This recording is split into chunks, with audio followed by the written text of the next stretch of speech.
Good morning, afternoon, or evening, and welcome to the Hayfield night, where Eka has come to see Adder. Adder briefly set the world record in the category of vertical jump holding a pot. Boss, what are you doing out here so early? We ain't precisely alone, you know. Oh? Would you rather I met you somewhere more private, then? See how long I can hold back? Eka craned her snout towards Adder's face and opened her jaw. Things aren't looking up for your party, pup. My crew's informed me that the guard is on the move. An attack on the temple will be ordered soon. How much time do we have? 4 days at most. We're not supposed to help you directly. Our mission could be compromised. But I'm not going to let you die like this. We'll help you clear a path out of the city. What do you want in return? Nothing.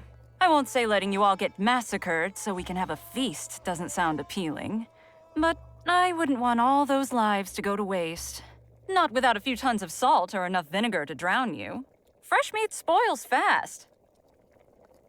Adder felt a breath hitch inside his chest, suddenly reminded of the pot he was holding to the fire. Pickles. She was talking about them like pickles.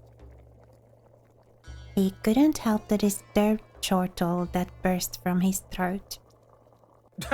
Yeah, wouldn't want a good meal spoiled, would we? Would she even bother to cook him first? Or would she be just as lazy as he was and strip his meat down to his bones raw? Oh, Bones, I'm not talking about you. You are meat, but I'm not one to play around with food. Not with food I like, anyway. There's a ton of bad guys out there, you know. I'm sure there are. We've had to downsize operations quite a bit, though, so we'll have to settle down for one bad guy. It's like, whatever, right? One landlubber less in the world. I'm sure the deer aren't even going to miss him. We've come this far just to eat one guy. Eka dragged her claws down Adder's arm until she reached his hands. She was the first person ever to have come even close to being able to hold them. But I'll make an exception just for you. Say their names. We won't even leave their blood behind. Ooh, tempting, tempting. Adder took a hand to the wound in his chest. He closed it and opened it. Over the nearly cicatrized gash. He looked through the gaps in the columns, seeing the wires limiting access to the district. He cast his eye down on the people trying to go about their life on the patio. No, I can't. That would make me as bad as they are.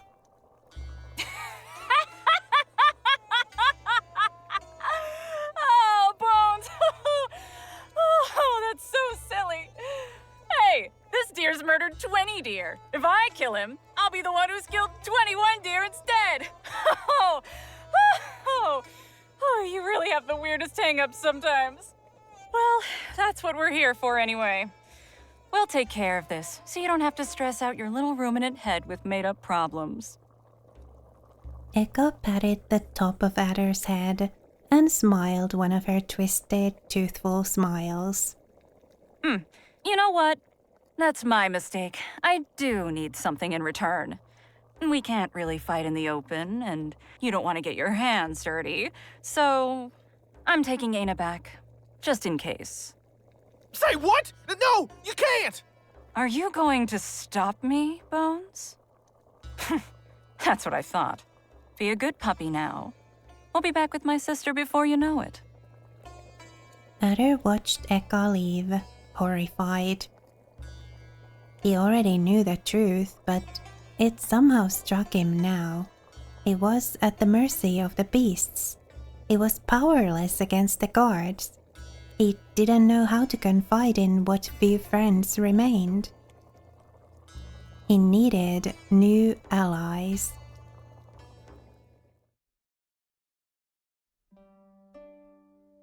Okay, so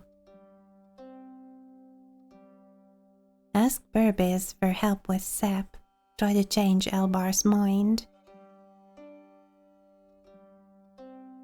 Elbar's mind changing is probably like an evening kind of thing.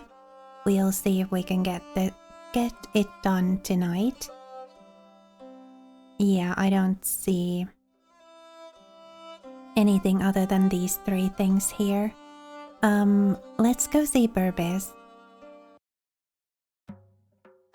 Adder tiptoed into Berbiz's workshop. He usually felt awkward by default standing there, surrounded by so much technology he could not even start to name. But now that he had a request which he had to put into words, he just felt extremely inadequate. Hey, Berbiz. So, I was wondering if, just an if, is there any way you could cook up a little of that science mumbo-jumbo to make it so that Jow and I could get Sep's soul out of here for a couple of hours? No! If we are to disturb her, it will only be to bring her to her final resting place.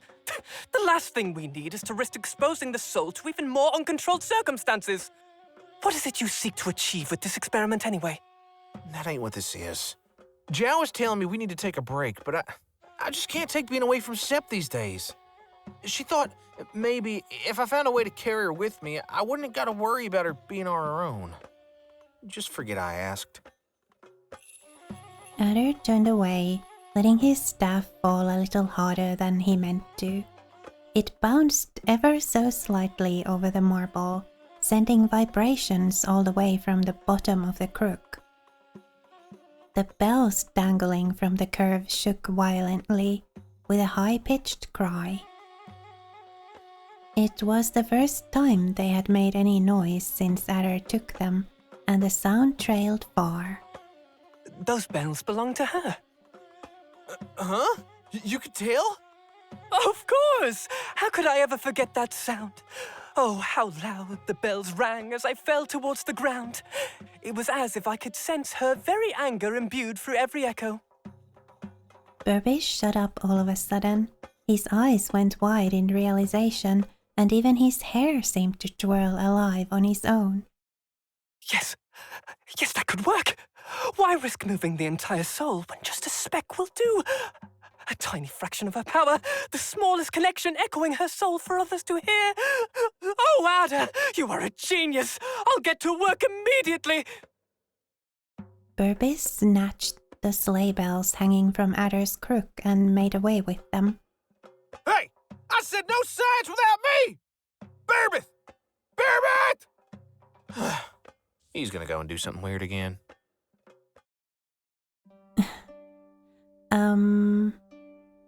Make tools and speak to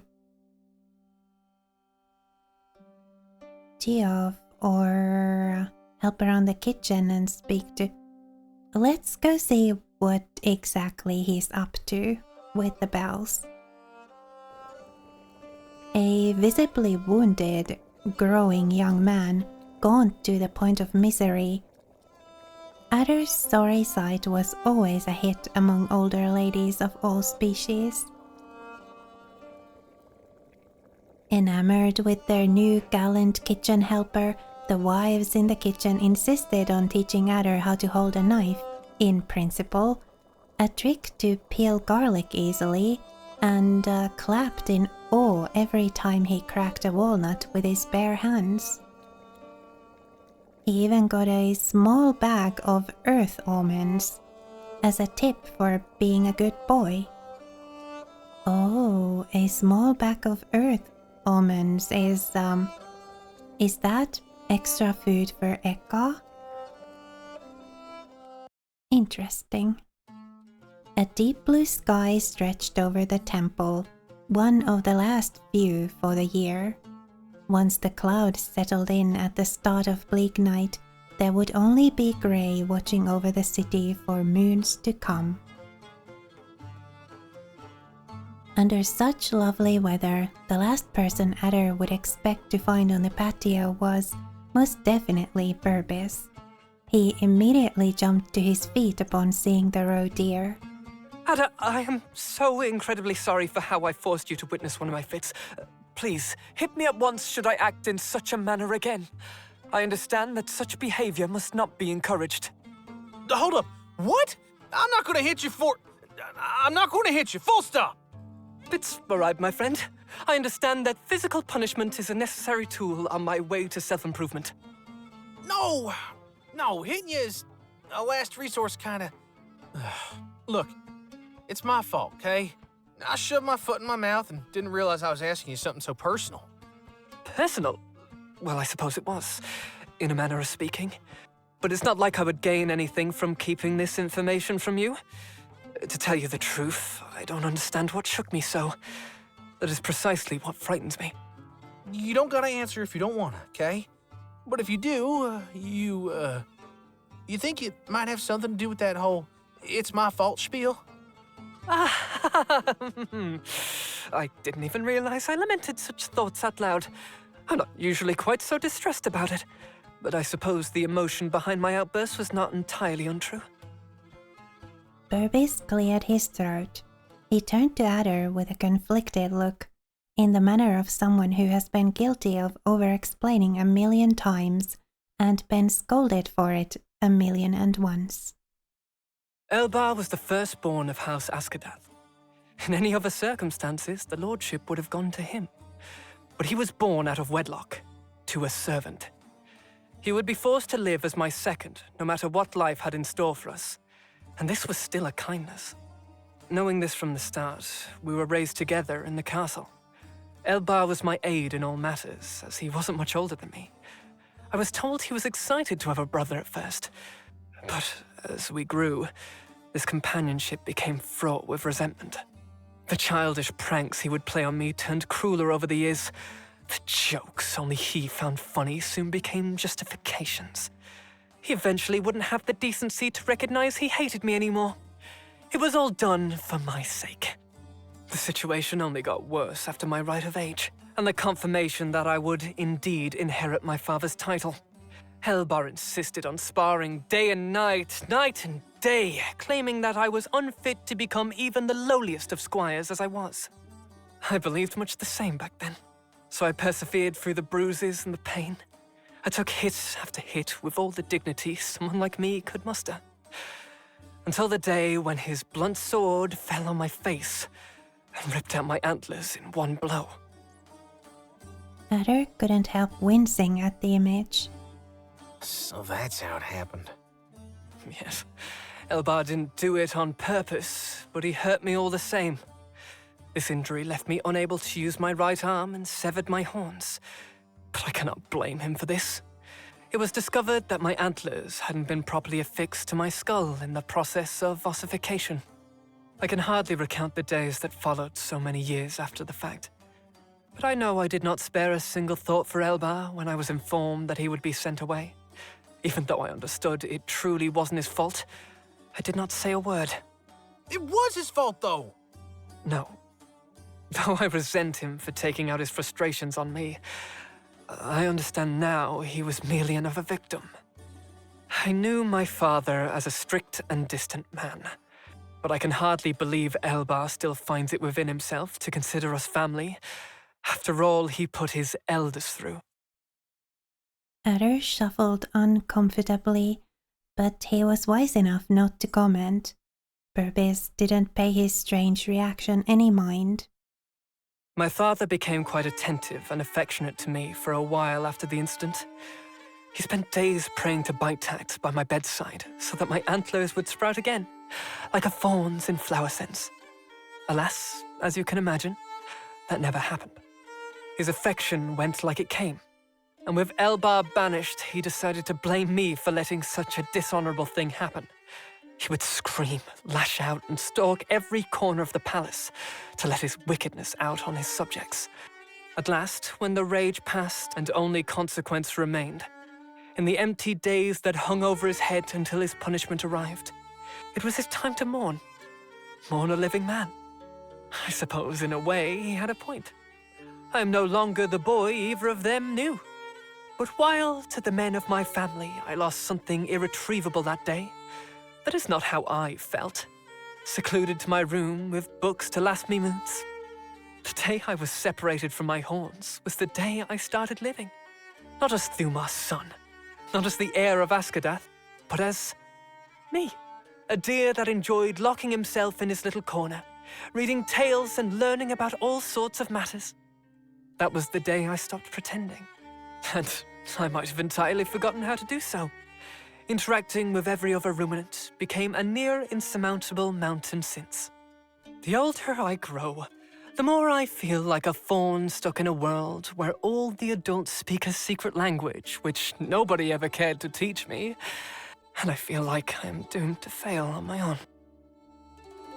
Berbiz's fur bristled up defensively when he felt Adder's hand on his shoulder. The young lord adjusted his glasses and looked up, only to find Adder's eye tearing over him. I'm sorry. I'm so sorry I hit you. I didn't know. I understand. Sorry. Tearing, not tearing. You have nothing to apologize for. You hit me because I forced you to, did you not? You must have felt like you had no other options.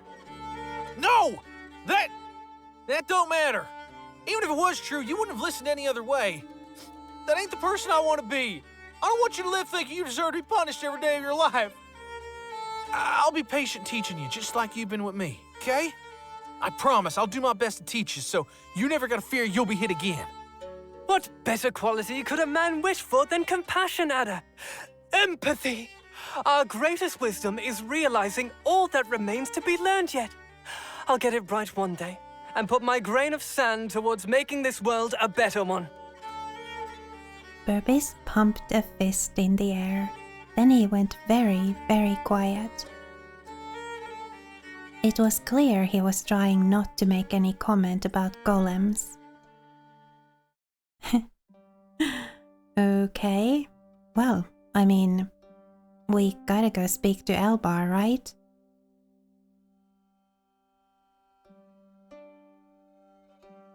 Confirm Berbiz's findings. That is going to have to wait till tomorrow. Try to change Elbar's mind.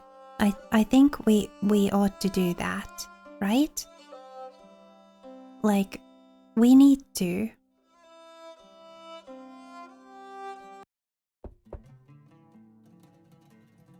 A soft knock on an exquisitely crafted door.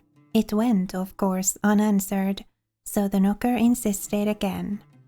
Sir Askadath, I've brought a man who wishes to speak with you. Turn him away. I am much too preoccupied tonight. Very well.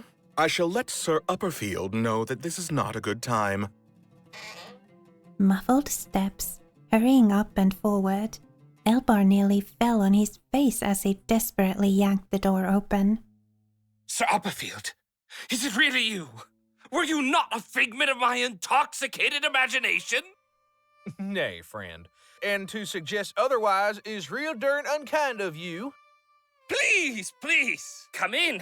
Have a seat. I'll open a... Damn it! Open a cask of my finest wine. This is a night for celebration. Adder didn't really have any space to argue. He sat down in Elbar's grand hall and enjoyed a few sips of the wine Sepp so loved to hate. Friend, my friend, we have so much to catch up on. So many battles to share tonight. Please, tell me more about yourself. The minutes soon turned to hours under the subtle sweetness of the drink, accompanied by Adder's talent for inventing such riveting nonsense that his helmet didn't look out of place. Fire burned in the chimney, like a rhyme insisting that Adder tell another tale. He delighted the room with old stories and new ones I'd never get to hear myself. So spectacular was the performance that night that Sir Askadath did not speak until the timber had burned down to coals. Tell me, Sir Upperfield, have you ever pretended to be someone else? Adder choked on his drink. Perhaps it wasn't so great after all. You see, my friend, I am an actor. A phenomenal one at that. I will carry my role to its end, bitter as it may be. I will find that part of me that connects with the description. I will do my part, and I will make the imaginary feel more real than life. Acting is my religion, you could say. It has saved me on more than one occasion. For you see, when I act, I lend my body to a soul that isn't my own. Such unthinkable volumes I hold within myself, the versions of me that could be. Elbar let his cape fly and then hid within it again, as if trying to invoke the image of an old man instead. Personally, I love playing a good villain, peasantly as they may be. A villain never fears, never hesitates. They need not wonder about their purpose in this world. They are the ultimate form of freedom, true to themselves until the moment they are struck down. But the villains in some scripts, however, they do not soothe my heart. No, I cannot get them away from me. They hide in my mind long after the play and whisper horrors that I cannot bear to think. Elbar's posture within the cape changed yet again. This time, he seemed to be sheltering himself in it. I've found some roles demand fiction that doesn't feel as such. They're too unspeakably evil for me, and yet, who am I to question the scriptwriter in his story? It is my duty to explore the depths of another man's psyche, dark as they may be. What kind of actor would I be otherwise? I don't know nothing about acting, but I think it can't be worth it if it hurts you as a person. Elbar stared ahead, solemnly, for a moment. Worth, hurt. It seems you draw limits that I cannot find for myself, friend. Oh, to be as self-serving as you. Then he set his cup down. The code of chivalry states that there is no greater honor than to serve the king. The code of armies, that there is no greater honor than to serve the kingdom. And the code of courtly love, that there is no greater honor than to serve your heart. But which word should I heed when they quarrel against each other? When I cannot reconcile the role with the self? Which motivation suits me best? I wouldn't know. I've never acted once in my life. Don't try to deceive me twice, Sir Upperfield. I know an actor when I see one. Never on a stage. But surely you understand. Duty, honor, family name. What boring trite compels us to keep ourselves in the place we deserve? We are bound to our station since the day we are born, and yet I feel like I have only recently lost the light of my life. In a way I can't even describe. It all seemed so easy just a few days ago. My path was so clear, and the steps ahead so obvious. Safely within my grasp. Perhaps it is indeed the gazelle's fault for muddying my direction. No. No? No. Elbar waited, expectant. No follow-up to that thought ever arrived. No, it's not their fault. No, I've never had such a clear path. No what? No. You're just trying to convince yourself you're right. Elbar's chin furrowed under his lip. He exhaled slowly through his nose, suddenly cross with a revelation. You support those gazelles, don't you? I do. I'll be by their side supporting anything they do. Then I'm afraid this conversation ends here. It's time to put an end to this indiscretion. Elbar made a short, dismissive motion with his right hand. Bummet immediately presented himself into the room, ready to escort Adder out. I suppose that is the end of that, alas. They walked somberly towards the gates, their heads hung down in defeat. The door to Elbar's office flew open one last time. What folly led us to be enemies, Sir Upperfield? In another life, I would have been your greatest friend. No, I don't think I could be friends with someone who's willing to wash his hands in the blood of others to hide the smell of his own crud anymore. I pray we won't have to cross swords, at least. Adder walked out of the palace, determined not to look back. That was the end of that. Cue Adder, attempting to gurgle out the contents of his brain in a cup of salted tea. It, looks like you had a fun night. Say what? Fun? I ain't ever had fun once in my life. No, I had a boring night if there's ever been one. Yep. I couldn't find you around the temple. Oh, I'm just great at hiding. Not that I was hiding. I was just Hey, is that my boss over there? Where? By the time Zhao realized she'd been tricked, Adder had vanished from the floor. Okay, so I guess we just have those two options. Once again, maybe we should go talk to Zhao.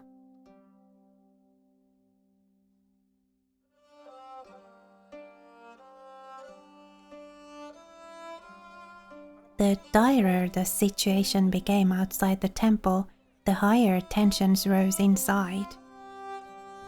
Something strange happens to people when they're packed together in one place for too long.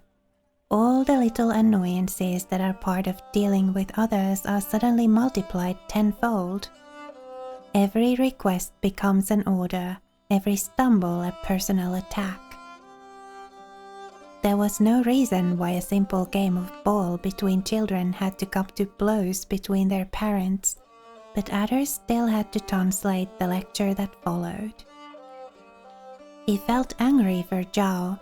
This seemed like a waste of her precious time.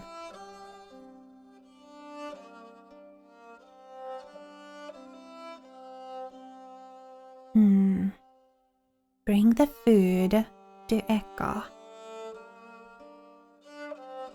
Can't do that yet, but yeah, it was helping in the kitchen that got us the food. So apparently, in addition to eating meat, they eat nuts as well. Let's go see Berbiz. Sometimes, when Berbiz's voice slurred down to a mumble and Adder's forehead started feeling heavy, our protagonist found his attention drawn to the walls around him. Berbiz was keen on mentioning the names of great thinkers. Geoff constantly invoked the name of his father with pride as a legendary musician, and Sepp never hesitated to drop a name if it belonged to someone powerful. Adder had always thought that builders were neat, and liked to spend a long time observing all sorts of buildings. He couldn't read Sirnar, much less Besaktet, but he'd come to recognize mason marks, and immediately spotted their signatures in these walls. It suddenly hit Adder that bricks and words had a lot in common. One little brick, one little letter at a time. Together, they would last hundreds of years. That was pretty deep. Berbiz? Berbiz set down the vial he was manipulating. He sent a confused look in Adder's direction, unconsciously picking up the concern in his voice. What is it, friend? I knew your father. Adder turned his face briskly away, unable to even look at Berbiz as he revealed this. Oh, and? Huh? nothing. I knew your pa. So I gathered, quite a while ago. It wouldn't make sense for a peasant outside Corbusui to speak in such certain terms about my father. So I figured you must have met him during his last days in Chanthery. I wonder about that, you know? I don't know if I met him anymore. I mean, the man I keep hearing about ain't nothing like the man I thought I knew. Berbiz opened his mouth and then closed it. He took a hand to his chin and started pacing around the workshop. This brought a tiny smile to Adder's face. Berbiz was seriously giving the next words some thought. Adder, my father was most decidedly not a good man. He was a good knight, perhaps. Everything one is supposed to be. But not even that could save him from his wretchedness. Punishment was barely a sentence for a life of evil deeds. And yet, if it is as you say, the pain of losing it all perhaps was something like the frustration of learning for my father. He may have realized the wrongs he committed far too late, or shown you a side of him he'd never shown anyone else. We could fill an endless amount of libraries with all the things we'll never know. But I know for a fact that meeting him left a positive impact on you. That much is not up for discussion. But if he was a bad man... Then he would be a bad man that did a handful of good things in his life. Fortunately, unlike most of them, he got his comeuppance. And now he is dead. Your opinion hardly makes a difference anymore.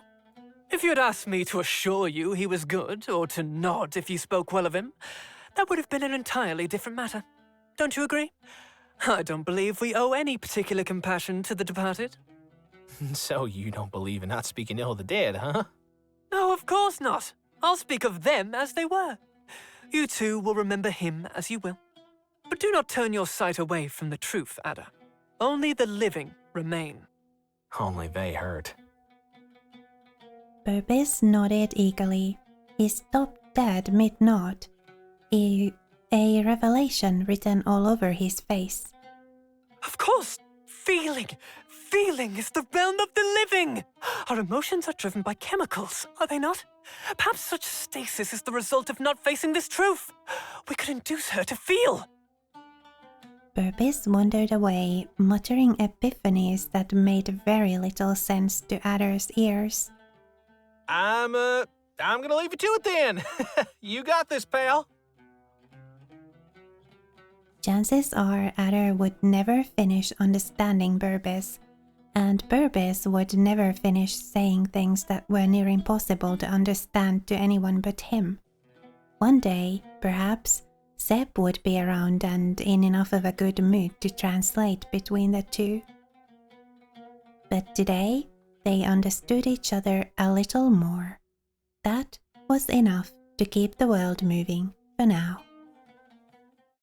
Aww.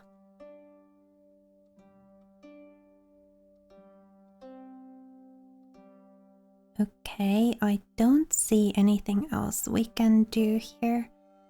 Other than these two things. Let's go patrol and talk to Berbiz. Deep inside the silence, far removed from every late-night conversation echoing somewhere outside the walls, Adder couldn't help but let his mind wander. It seemed, alas, that it always ended up taking the same path. His mind went over his entire life, beat by beat, looking for every single what-if he could wring out of it for sport. What if he had managed to convince the laborer's daughter to marry him? Then he would not have been single, so he would not have been conscripted. He would have never gone to the fort. He would have never been assigned watchman duties. He would have never... Adder let the thought brew just a little longer before immediately pulling it away from the fire. This was not the moment or the place to open up his little box of thoughts. Adder! Oh, my friend! You are not going to believe what I discovered. My instincts were exactly right. I found traces of Godstone within these bells. Oh, I actually know what that is! They got hard as all hay to find crystal magic in them, right? Indeed, a Tharthagon must have made these. Eternally tuned to perfection, swinging to the motion of the Hatsa itself. Said another way, they were indeed echoing the Gisif's emotions. This is a minimal part of her soul you are holding. Adder looked down at the bells. He understood the entire explanation for once, but it only left him with more questions. Why would anyone go to such lengths to make something like this? I doubt we could ever know unless their creator was around to tell us, but given the nature of the instrument and the quality of its sound, I believe that someone spent quite some time trying to help soothe her turmoil, far earlier than us. Adder curled his fingers into his palm, feeling the cold bite of the metal in his hands. Somewhere, somehow, someone at some point had tried. Not enough, but they had wanted her to feel better, to see herself reflected somewhere else, or perhaps to let others know how she felt deep down. Adder tied the bells back to the crook of his staff, enjoying his newfound company. Perhaps in the future, Sepp wouldn't need such tools anymore. Is that the reason why you have them? Huh, that came out of nowhere. How did you even know? You think me too naive. How could I fail to notice those bells that never ring? Funny you won't stop hitting me with the cane they're tied to! Oh. I'm sorry. I can't spoil this for you, yet. But no, that is not the reason why I have them now.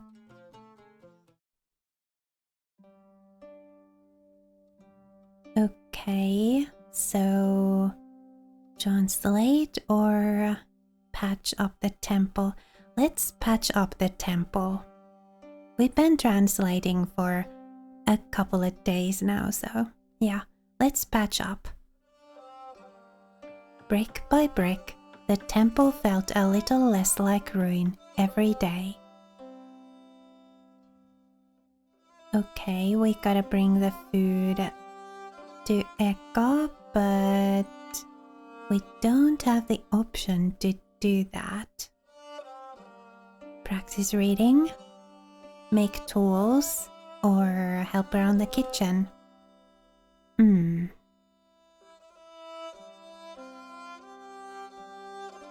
Make tools, practice reading. Let's make tools. We haven't done that in a while.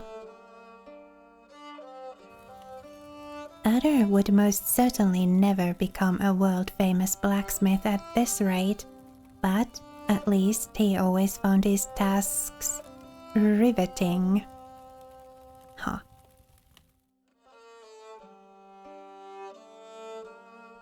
Okay, no way to get to Eka now either. Let's go see Zhao. Another uneventful night patrolling.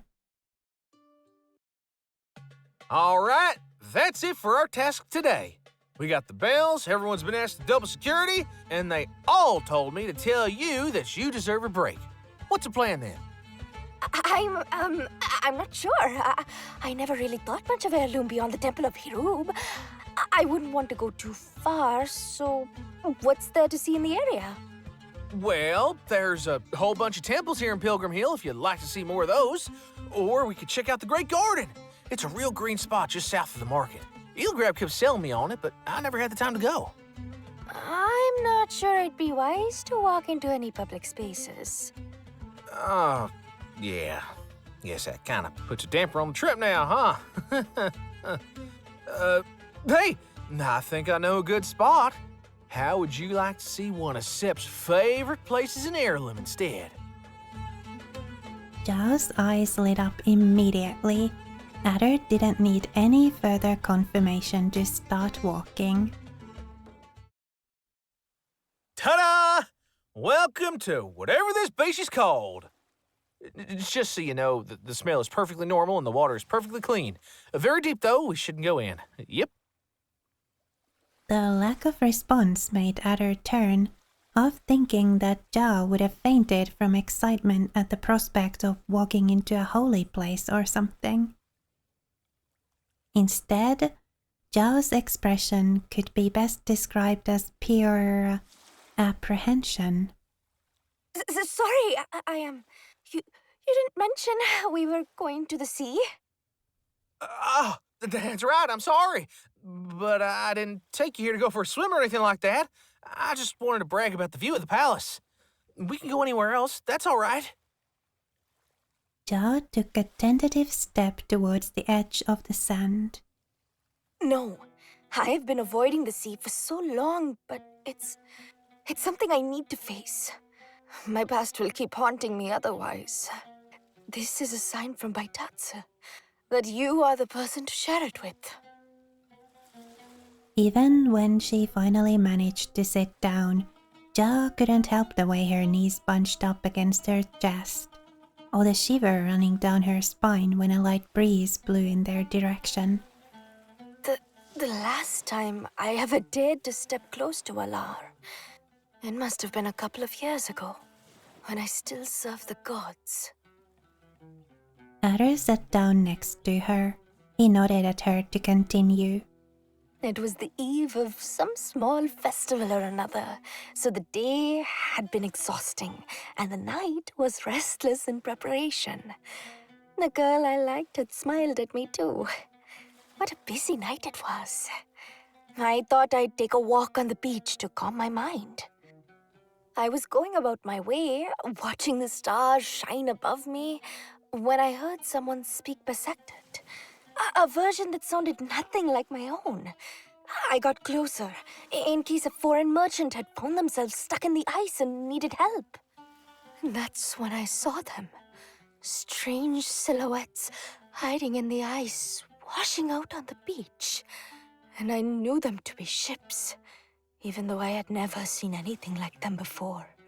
Just like I knew the people speaking to be creatures of the West. You're saying you saw B. Ja immediately threw her hands over Adder's mouth. Do not say that word! I'm sorry. I've always known words to travel farther than we meant to. Don't insult them. I do not want to draw their attention. Adder nodded, seriously. I ran back to my cot, and I hid. The sleepless night turned into day. The tasks continued just as they were before. Nobody ever knew what I had seen, nor why I wouldn't accompany them again on their walks out of the temple. Ja tried to blink away the tears forming on the corner of her eyes. That's funny.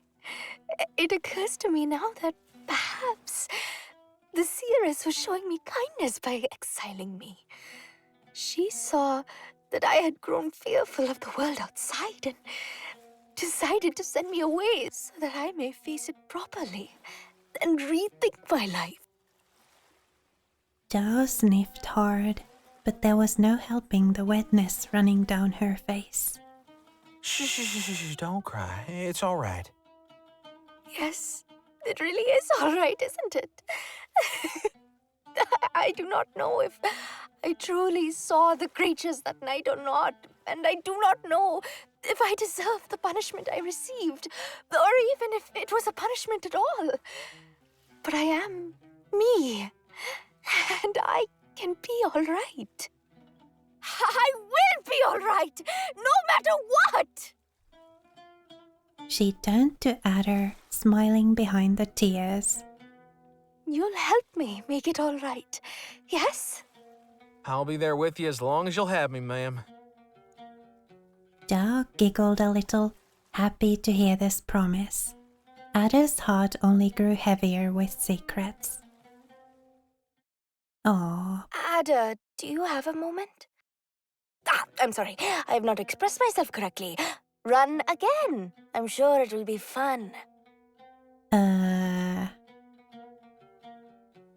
Adder immediately glued his butt down to a chair. I've tried to be understanding.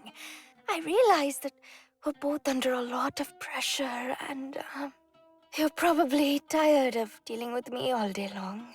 You've been avoiding me lately. You disappear without saying so much as a word. I can't help but worry. Whatever it is that troubles you, you know you can turn to me for help, yes? We are supposed to be a team. I don't even know how to look you in the face right now. I've been trying, I swear. I wanted to fix everything so you didn't have to deal with even more stuff, but I couldn't do anything. What were you trying to do? Maybe I'm sorry. I really can't tell you. If I told you, I'd get you killed. And if I don't tell you, I'm just here on my own making things worse. That's worse than being useless. I just want to find a way to protect y'all. Ada, look at me. We've been over this. You don't have to protect anyone.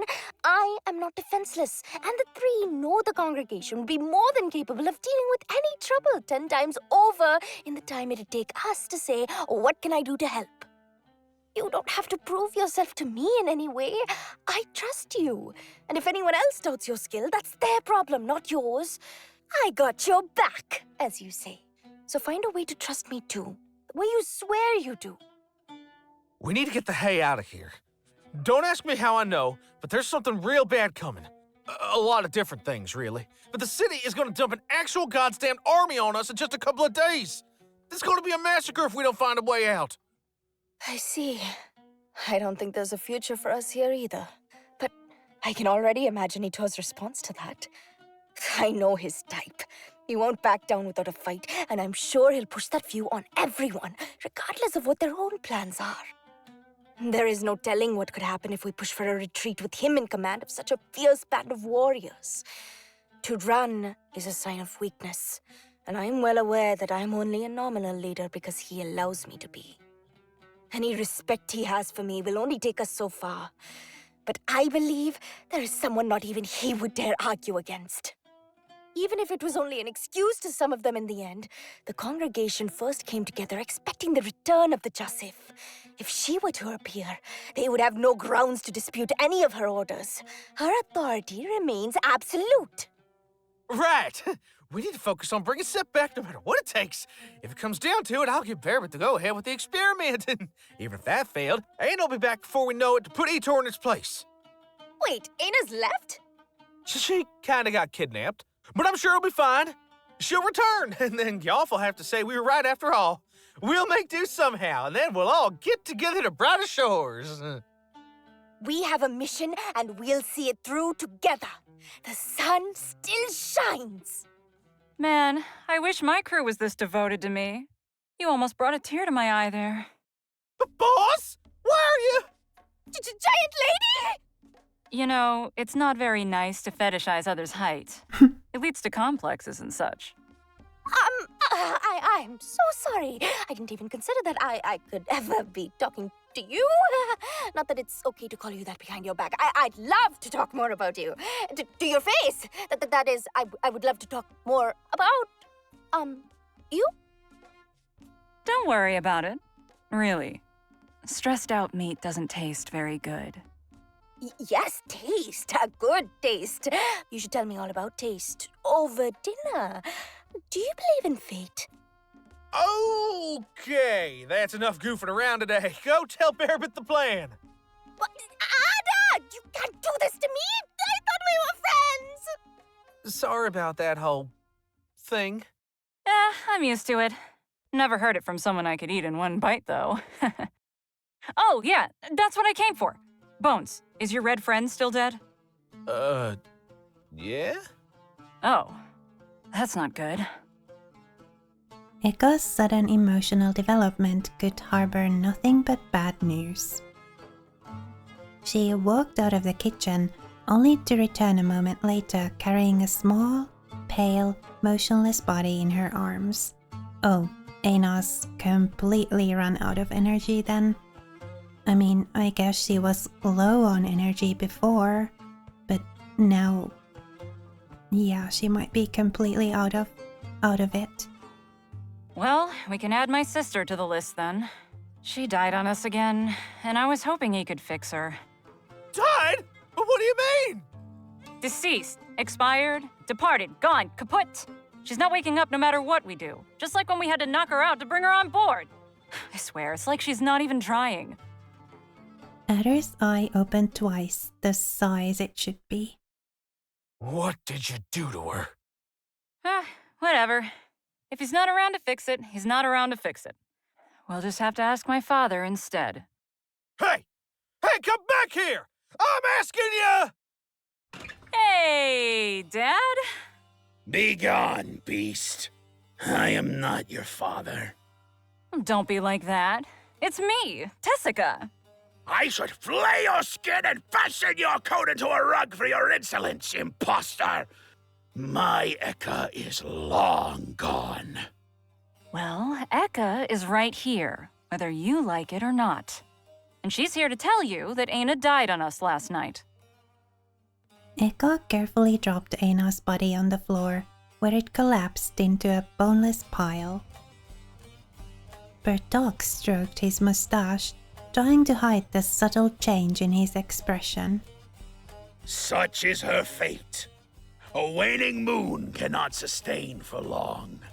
Emotions fade, and soon, so does motion. The sun is gone, and I cannot shine for her. Aww, he's sad. Yeah, whatever. I'm not here for cryptic ramblings.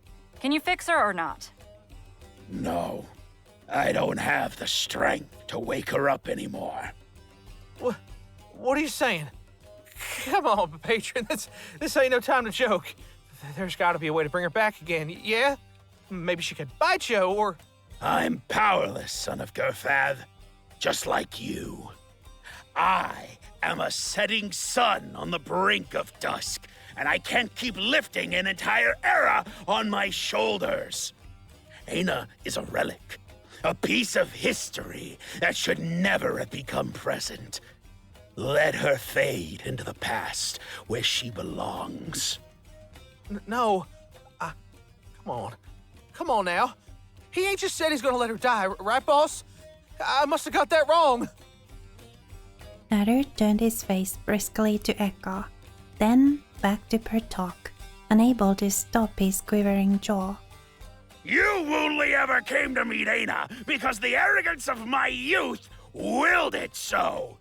I brought misery upon the world on a golden leash. But she's your...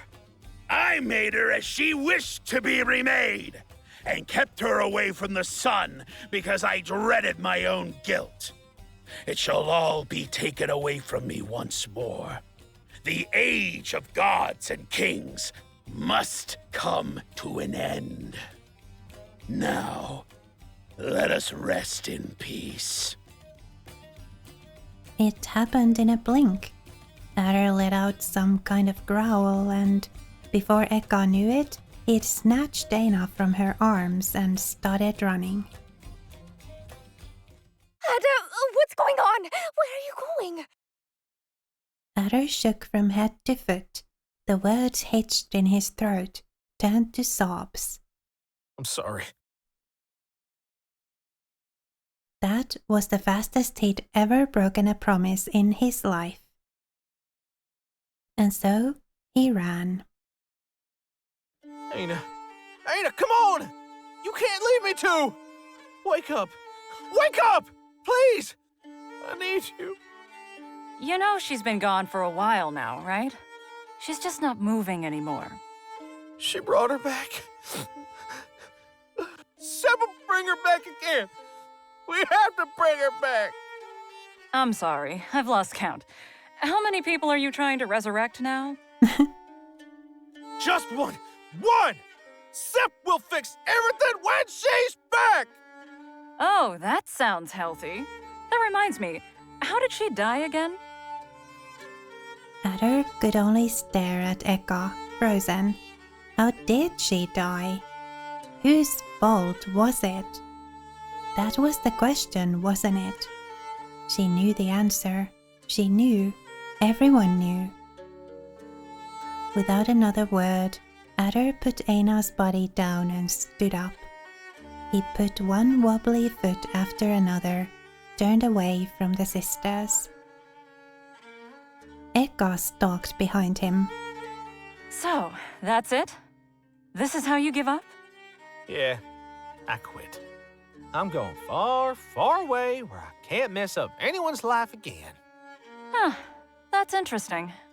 I thought you'd be all for wanting to find a way to permanently fix Aina. You know what I want? You really want to hear? I want to stop pretending I'm not a piece of shit. I'm not as sod and stupid as y'all make me be, all right? I was smart enough to deceive you. All of you. That's what I do. I get people killed and then I turn tail. That's on y'all for buying into it. Damn, you must be an incredible liar to have tricked so many people into liking you. I am. It was so easy, too. This guy just had to play a little silly and be all helpful and nice, and suddenly he wasn't a criminal on the run anymore. He was Anderson, son of Gerfine of the upper field. Really? I only knew him as Bones. Yeah, well, you're an asshole. Eka chortled out a huge laugh. It wasn't mean or terrifying. It held no malice whatsoever. She was truly just enjoying herself at the jab. For real? Your sister is dead and you're just laughing your ass off. What is wrong with all of you? You're just like Aina. Is that a beast thing? Are you all like this? Do you want to hear a secret, pup? Every last fang in Eka's grin shone with a wry glint. Before Adder had a chance to reply, she spoke. My father doesn't know what Aina is any more than you or I do. Say, what? You've played right into his hand, puppy. He wanted us both to run away and leave him and Aina alone, so he could do his mind tricks and turn things back to how they used to be. He's been doing it since the day he found us.